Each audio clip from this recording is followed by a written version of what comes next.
아름다운 찬양 감사합니다. 하나님께서 우리의 찬양을 받으실 줄로 믿습니다. 오늘 말씀 보겠습니다. 마태복음 보겠습니다. 오늘 우리에게 주시는 말씀 신약성경 마태복음 2장 1절부터 12절까지 함께 읽겠습니다. 신약성경 마태복음입니다. 다 읽지요? 함께 읽겠습니다. 같이 읽습니다. 헤로드 왕 때에 예수께서 유대 베들레헴에서 나심에 동방으로부터 박사들이 예루살렘에 이르러 말하되 유대인의 왕으로 나신 이가 어디 계시냐? 우리가 동방에서 그의 별을 보고 그에게 경배하러 왔노라 하니 헤로드 왕과 온 예루살렘이 듣고 소동한지라.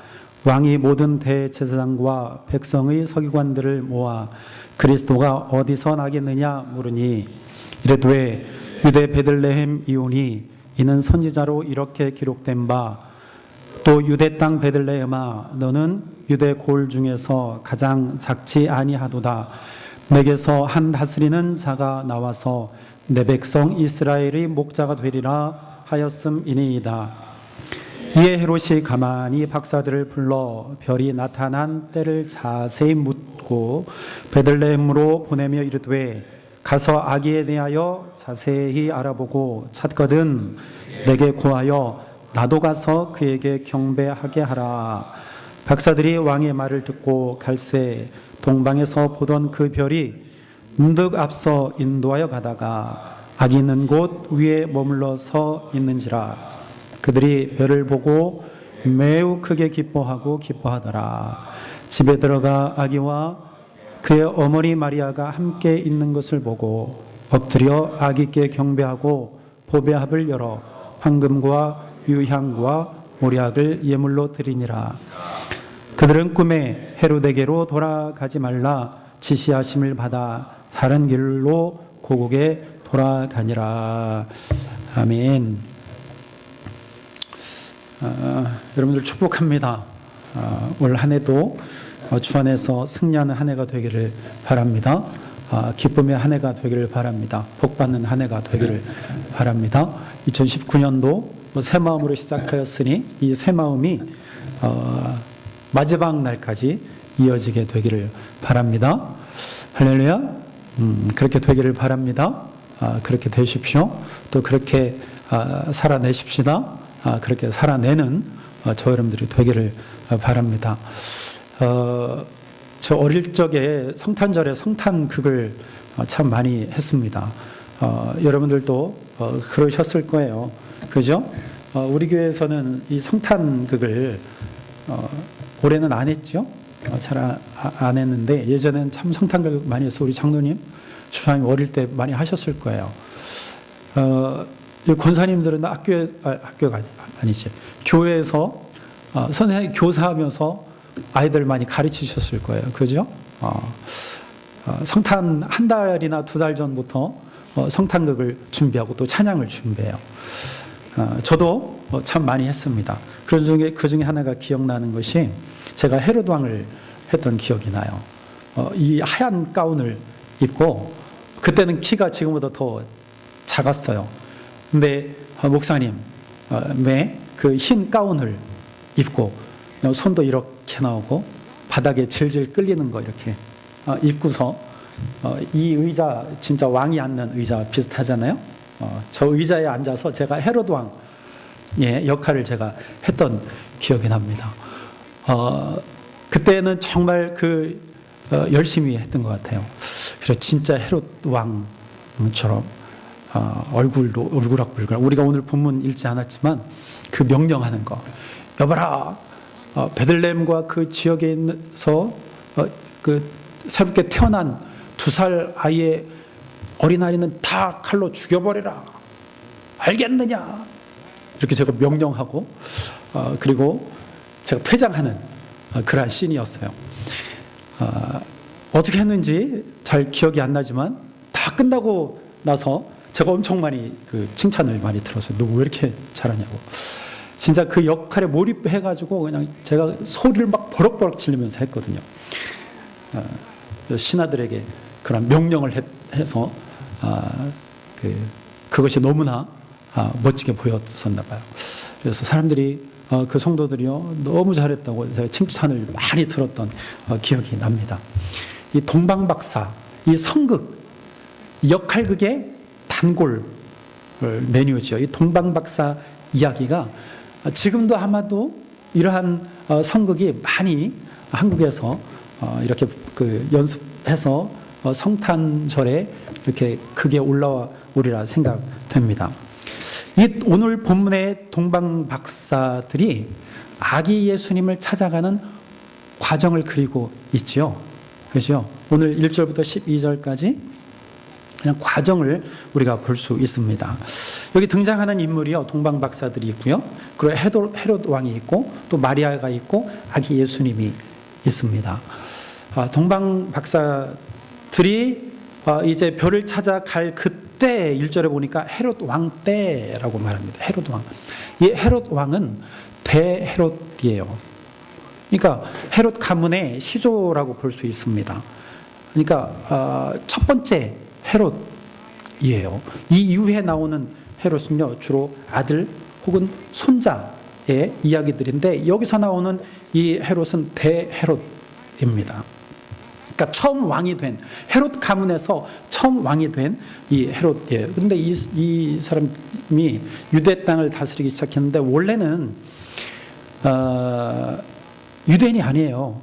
에돔, 그 아버지가 에돔 사람이었는데 유대교로 개종을 했습니다. 그래서 이 헤롯은 어디서 태어나냐면 유대 땅에서 태어난 것이 아니고 에돔에서 태어났어요. 그래서 왕이 되었을 때에 유대인들이 굉장히 싫어했습니다.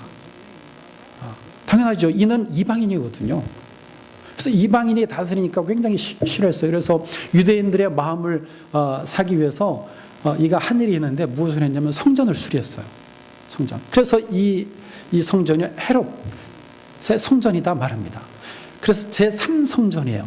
처음은 솔로몬이 지었고 두 번째는 스룹바벨이 성전을 재건했잖아요. 그리고 세 번째 성전이 바로 헤롯 성전이에요.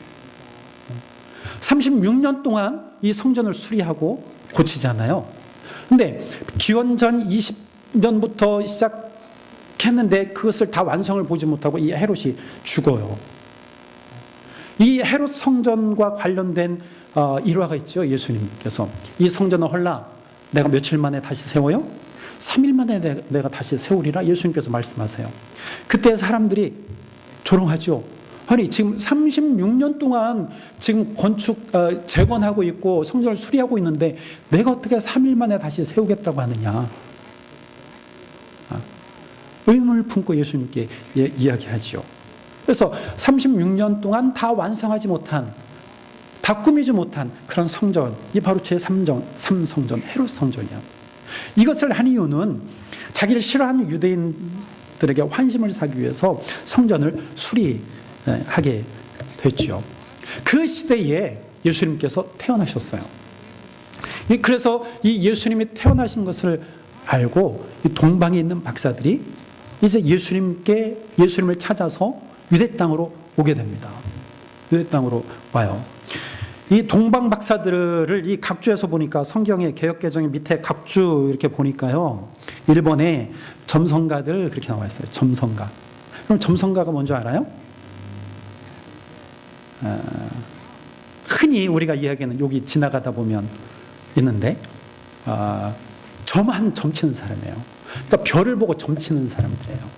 오늘날에 좀 좋은 말로 말하면 천문학자들이에요. 그러니까 별을 보고 관찰하고 어떠한 현상들이 일어나는가. 그 천문학자들 하면 우리가 굉장히 좋잖아요. 그죠? 학자들이니까. 그런데 옛날에는 그 별을 보고 점을 쳤어요. 그래서 이 점성가들 이렇게 해 놓았습니다. 학자들입니다. 학자들이에요. 공부 많이 한 사람들이에요. 지식을 가지고 있는 사람들이에요. 오늘 이 본문이요, 이 동방박사에 대해서 굉장히 궁금해 했던 사람들이 많았던 것 같아요. 그 초대교회부터. 그래서 이 동방박사에 대한 이야기들이 너무나 많아요. 그래서 전설도 많고요. 만들어진 이야기들도 상당히 많아요. 이 동방박사가 누구냐? 어디에서 왔을까?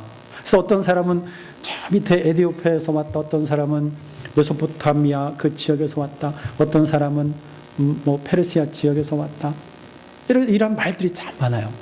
근데 대체적으로 바벨론 지역에서 온 사람들이 아닐까 그렇게 생각을 합니다. 그래서 가장 많은 그러한 주목을 끌어요. 바벨론 지역에서 왔다. 유대의 동쪽은 바벨론입니다. 확실한 것은 아니지만 아마 그럴 것이다 그렇게 생각을 해요. 그리고 몇 명일까? 동방박사가 몇 명일까요? 너 3명이라 그랬지.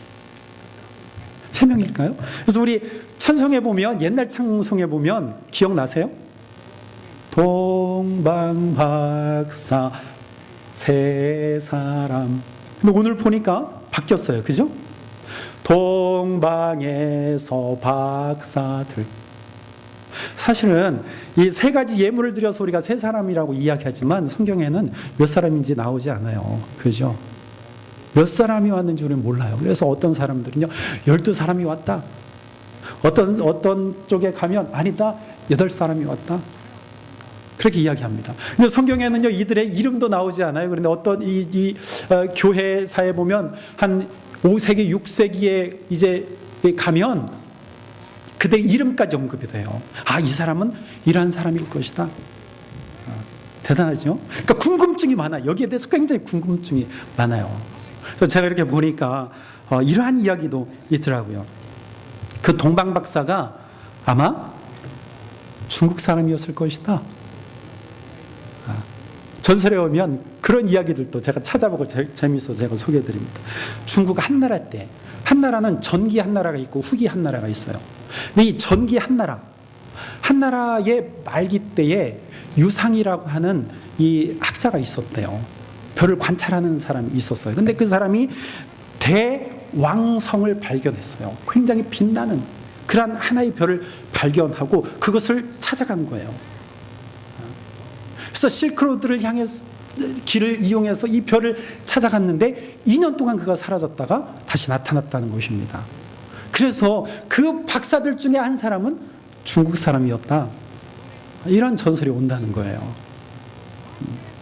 참 재밌어요. 그죠? 이런 이야기가 나온 것은 그만큼 동방박사에 대해서 궁금한 점이 많기 때문이에요. 근데 대체적으로 바벨론 지역에서 온 동방박사들일 것이라고 추정을 합니다. 이 동방박사가요, 별을 보는 사람들이에요. 별을 관찰하는 사람이에요. 때로는 그것을 가지고 점을 쳐주는 사람이에요. 고대에는요, 별을 아무나 관찰할 수 없었습니다. 우리 조선시대에도 별을 아무나 관찰할 수 없었어요. 심지어는 우리 조선시대에 세종대왕이 천문 관측기구를 발명을 하잖아요. 장영실 이런 사람 불러가지고. 근데 이것을 함부로 할 수 없었어요. 왜냐하면 중국을 섬겼기 때문이에요. 중국이 알면 큰일 난다는 거예요. 그래서 그 당시에는 중국 달력을 썼어요. 중국에서 가르쳐주는 대로 다 사용했단 말이죠. 근데 중국하고 우리나라하고 계절이 다르기 때문에 중국 걸 사용하면 여기 농사 짓는 게 계절이 달라요. 그래서 굉장히 어려움을 겪고 있었어요. 그래서 세종이 천문을 관찰해야 되겠다. 그래서 한국만의 달력을 만들어야 되겠다. 그래서 관찰을 하지요. 그만큼 천문을 관찰하는 것은 아무나 할 수 없었어요. 왕 밑에 있는 학자들이 관찰하게 되어 있습니다. 어쨌든 그들이 별을 보고 지금 그 별을 따라서 움직여서 어디까지 왔냐면 유대 땅까지 오게 됩니다. 그래서 가장 먼저 찾아간 곳이 헤롯 왕에게 찾아갔어요. 그래서 헤롯 왕에게 묻지요. 유대에서 왕이 태어나는데 왕이 어디 있습니까? 그렇게 묻습니다. 내가 별을 따라왔는데 그의 별을 보고 내가 왔는데 특별한 별이더라. 내가 그것을 보고 유대의 왕이 났다는 것을 내가 알았다. 유대의 왕이 어디에서 태어났습니까? 이야기를 듣고요. 오늘 본문에 보니까 이렇게 말합니다. 헤롯 왕과 그 예루살렘이 듣고 소동한지라 그랬어요. 소동한지라. 온 예루살렘 성이요 팔칵 뒤집혔어요. 왜냐하면 새 왕이 태어났으니까. 우리가 알고 있는 왕은요 헤롯 왕인데 다시 왕이 태어났다니까요. 도시가 발칵 뒤집힌 거예요. 특히 헤롯 왕은요, 인정할 수 없었어요. 왜? 왕은 나밖에 없거든요. 내가 왕인데 도대체 누가 왕이라고 하느냐. 그래서 헤롯 왕이요, 4절에 보니까 이렇게 말합니다. 왕이 모든 대제사장과 백성의 서기관들을 모아 그리스도가 어디서 나겠느냐 묻습니다. 도대체 왕이 어디서 났느냐 묻습니다. 그때 5절 6절에 보니까 이렇게 말합니다. 이르되 유대 베들레헴에 오니 이 선지자로 이렇게 기록된 바, 6절에 또 유대 땅 베들레헴아 너는 유대 골 중에서 가장 작지 아니하도다. 내게서 한 다스리는 자가 나와서 내 백성 이스라엘의 목자가 되리라. 이것은요, 미가 5장 2절의 말씀이에요. 700년 전에 미가는요, 이미 메시아 탄생에 대해서 예언한 말씀이었습니다. 서기관들과 제사장들이 이것을 알았어요.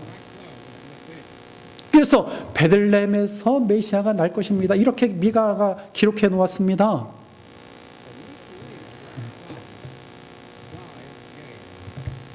이 이야기를 듣고 헤롯이요, 가만히 박사들을 부르시오. 가서 경배해라. 그리고 그를 찾거든 나에게도 가르쳐 주어라. 내가 그를 경배하리라. 헤롯이 이렇게 이야기합니다. 나도 경배하리라. 그러고 나서 이제 동방 박사들이요, 다시 이제 밖에 나가 보니까 반짝반짝하는 별이 또 보이기 시작했어요. 그 별을 따라 갑니다. 근데 그 별이 어느 한 곳에 머무르게 되죠. 그곳이 어디입니까? 바로 아기 예수님이 태어나신 거예요. 그 위에 별이 머무르게 되고 박사들은 그곳에서 아기 예수님을 만나게 됩니다. 그리고 예수님께 세 가지 예물 드리고 하나님 앞에 예수님께 경배하는 동방 박사들을 보게 됩니다. 여러분, 동방 박사들, 별을 따라 움직인 동방 박사들은요, 아기 예수님을 만났습니다. 마태가 이 동방 박사들, 점술가들이에요. 사실은 우리 신앙하고 맞지 않아요. 점술하는 사람들을 성경에서 어떻게 이렇게 기록을 했을까? 그러나 이 마태는요, 점술가인 박사이지만 그들의 모습, 그들이 행한 행위, 그것이 신앙적인 것이라고 생각했기 때문에 동방 박사들을 등장시켜서 지금 기록을 하고 있습니다. 여러분, 우리 동방 박사들 보면서 우리가 몇 가지 우리가 생각해 보려고 합니다. 동방 박사들은요, 별을 보았다는 거예요. 별. 무수히 많은 별을 보았겠죠. 관찰했겠죠. 그러나 그들은 특별한 하나의 별을 보았습니다. 빛나는 별을 보았어요. 무엇인가 특별한 별을 보았습니다. 그들의 마음이 움직이기 시작했어요. 여러분, 이 시대에는요, 별 자체를 우상으로 섬기는 시대예요. 그죠? 근데 그들은요, 별을 보긴 보았는데, 아하, 저거는 내가 섬길 것이 아니고 어떤 큰 뜻이 있는 별이구나. 왜 이게 무슨 별인지는 몰라요. 과학적으로 증명도 되지 않아요. 그러나 어떤 빛나는 별, 특별한 별을 그들이 보고 별을 따라서 움직이기 시작했습니다. 그는 그 별을 따라 움직이고 또 움직이고 또 움직여서 유대 땅까지 가게 되었고 그곳에서 바로 예수 그리스도를 만나게 되었다는 것입니다. 여러분, 이 별이 무엇일까요? 별은 하나님이에요. 별이 하나님입니다. 이스라엘 백성들이 광야 40년 지날 때에 그들을 인도한 것이 있어요. 무엇이죠? 낮에는 구름 기둥, 밤에는 불 기둥이에요. 그 뒤에서 역사하신 분이 누구였어요? 하나님. 하나님이 낮에는 구름 기둥을 통하여서 그들 인도하실 때 그들 시원하게 하셨어요. 밤에는 불 기둥을 일으키셔서 그들 인도하셔서 그들 춥지 않게 보호하셨어요. 하나님이 이스라엘 백성들 그 40년 그 광야를 지나갈 동안 그들과 함께 하시고 그들 도우시고 그들 인도하셨어요. 그리고 이스라엘 백성들은요, 구름과 불기둥이 움직일 때는 따로 움직였고, 불과 구름이 멈출 때에는 그들이 그곳에서 멈춰 섰어요. 이스라엘 백성들은 그것을 보고 움직였습니다. 오늘 동방의 박사들은요, 그 별을 보고 움직였습니다. 별은 하나님이에요. 여러분, 별을 바라봐야 됩니다. 별에게 집중해야 돼요. 별은 하나님 아버지이십니다. 올 한 해 하나님께 집중하는 그런 삶이 되기를 바랍니다. 하나님 아버지께 집중하는 그런 삶을 사시기를 주로 축원합니다. 내 삶, 내 마음, 내 생각, 내 영혼 하나님께 집중돼야 돼요. 우리의 마음을 흐리게 하고 우리의 생각을 흐리게 하고 우리의 눈들을 흐리게 하는 것들 과감하게 떨쳐버리고 우리는 모든 것을 하나님께 집중해야 합니다. 그분이 가라고 하면 가고, 그분이 서라 하면 서고, 그분이 하라 하면 하고, 하지 말라고 하면 하지 않고, 내가 집중할 때에 내가 그런 삶을 살아갈 수 있습니다. 오늘 동방 박사들은요, 별을 보았습니다. 별에 집중했어요. 별을 따라갔어요. 두 번째는요, 이들은요, 경배했다 이렇게 말합니다. 경배했어요. 여러분, 오늘 경배라는 모습이요 3번이 나와요. 경배라는 말이 3번이 언급이 됩니다. 2절, 8절, 11절, 그죠? 11절이에요. 자, 2절과 11절은 동방박사에 대한 이야기고요. 8절은 누구에 대한 말씀, 누구에 대한 말이냐? 바로 헤롯 왕에 대한 언급이에요. 동방박사들은요, 이렇게 이야기합니다. 2절에 보니까 유대인의 왕으로 나시니가 어디 계시냐? 우리가 동방에서 그의 별을 보고 그에게 무엇하러 와요? 경배하러 왔다. 이렇게 이야기합니다. 여러분, 경배가 무엇일까요? 경배는 무릎을 꿇는 거예요. 경배는 엎드리는 거예요. 이것은 어떤 의미가 있느냐? 복종의 의미가 있습니다. 순종의 의미가 있습니다. 낮아짐의 의미가 있어요. 아기 예수님께 내가 경배하겠습니다. 그리고 11절에는요, 아기 예수님을 만나서 그들이 크게 기뻐하고 집에 들어가 아기와 그의 어머니 마리아가 함께 있는 것을 보고 엎드려 아기께 경배했다 이렇게 말합니다. 그 아기께 엎드려서 그들이 경배했어요. 여러분, 하나님께 경배하는 자가 되기를 바랍니다. 경배는요, 복종입니다. 경배는 순종이에요. 경배는 무릎 꿇는 거예요. 경배는 나를 내려놓는 것입니다. 그리고 누가 나에게 채워지는 거예요? 하나님. 그게 경배입니다. 나를 세우지 않고 하나님을 세우는 것, 그것이 경배예요. 내 이름을 드러내는 것이 아니고 하나님의 이름을 드러내는 것, 그게 경배입니다. 내 뜻대로 살아가는 것이 아니고 하나님의 뜻대로 살아가는 것이 경배입니다. 나를 철저하게 내려놓고 나를 철저하게 버리는 것, 그것이 경배라는 것이죠. 오늘 동방 박사들은요, 굉장히 지식 있는 사람들이에요. 그들이 이방인이었습니다.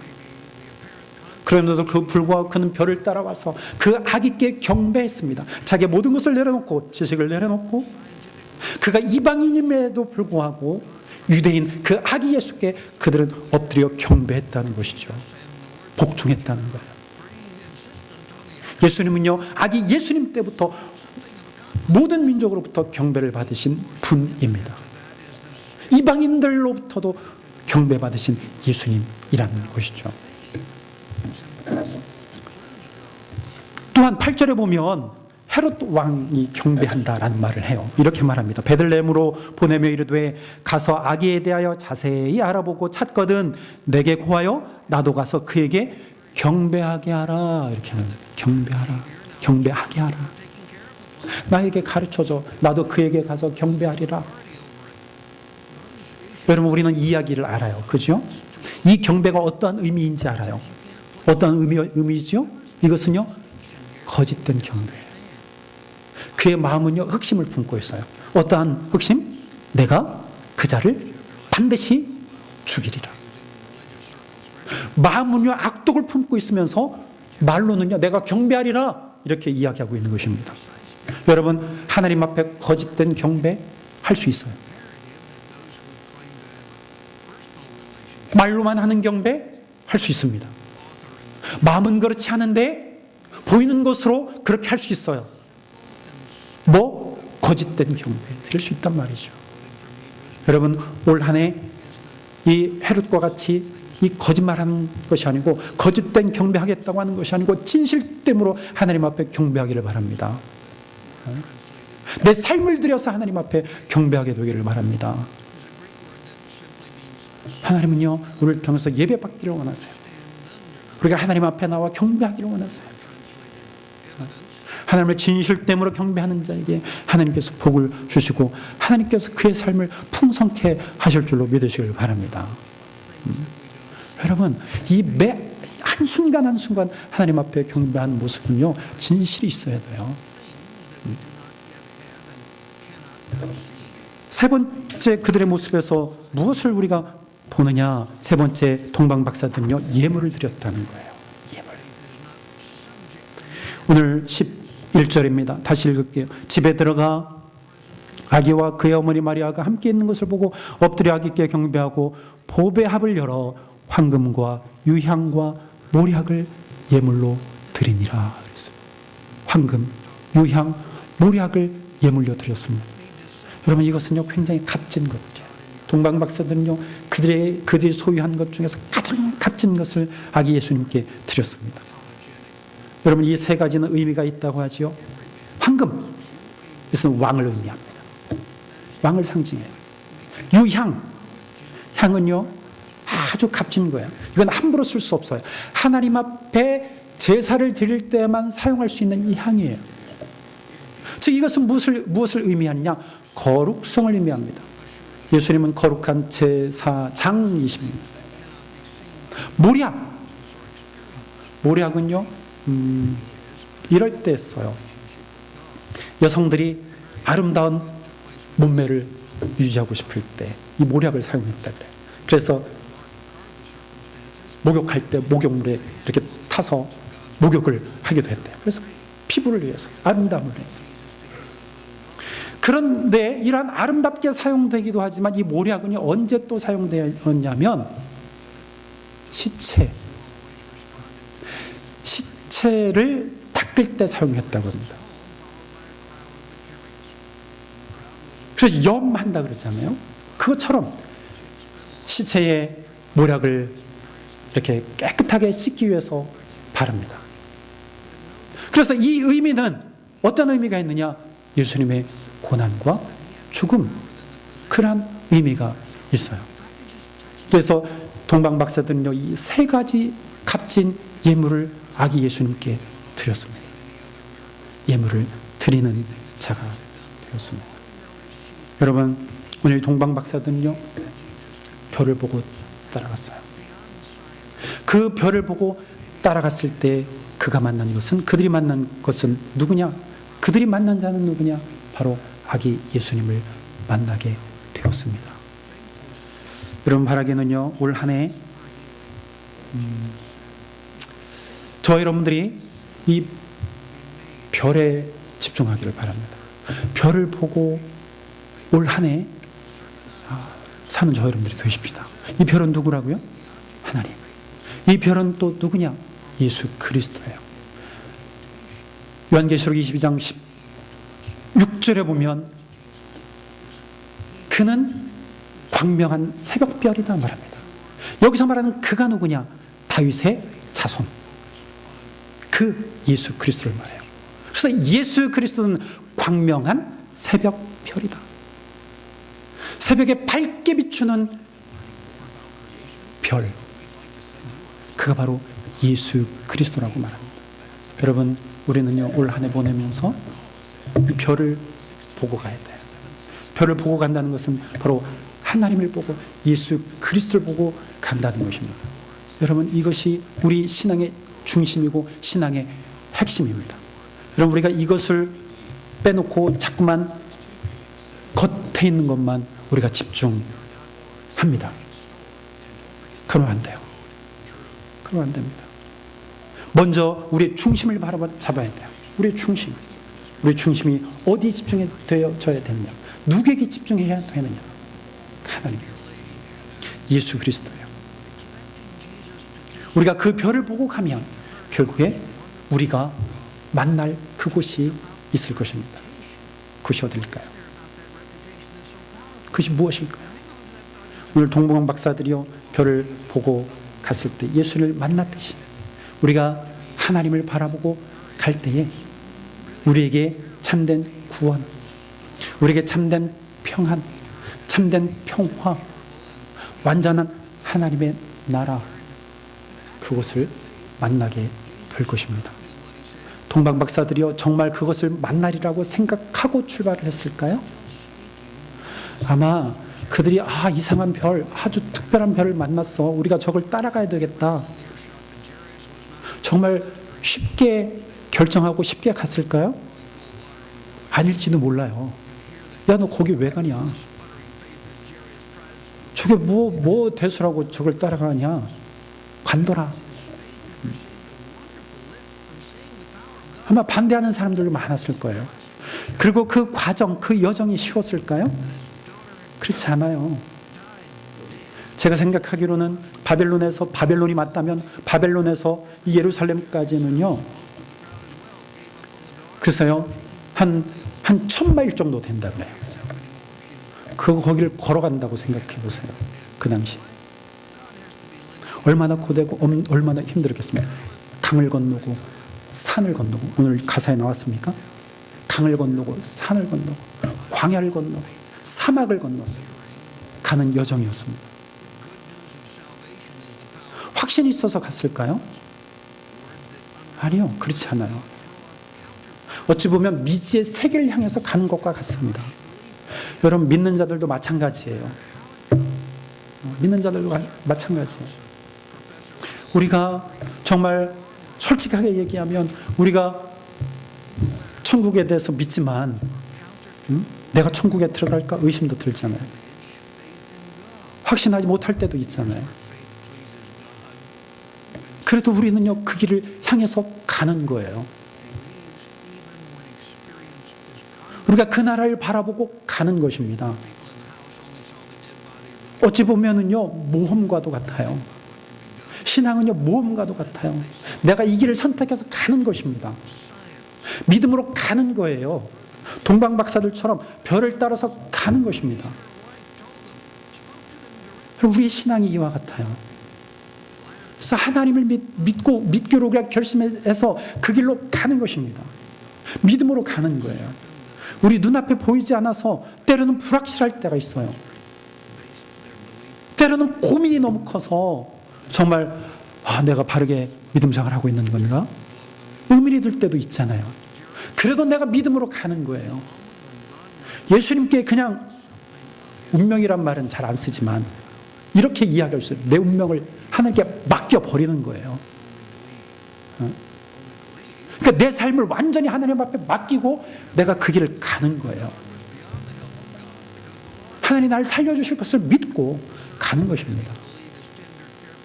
그게 신앙이에요. 그게 구도자의 모습이에요.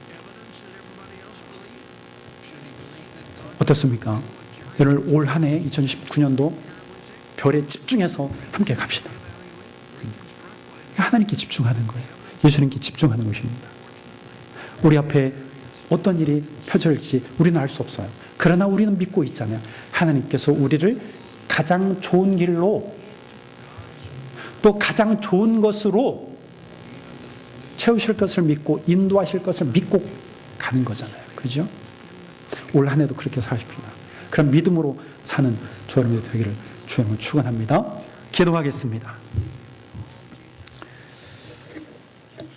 우리 잠깐 기도할까요?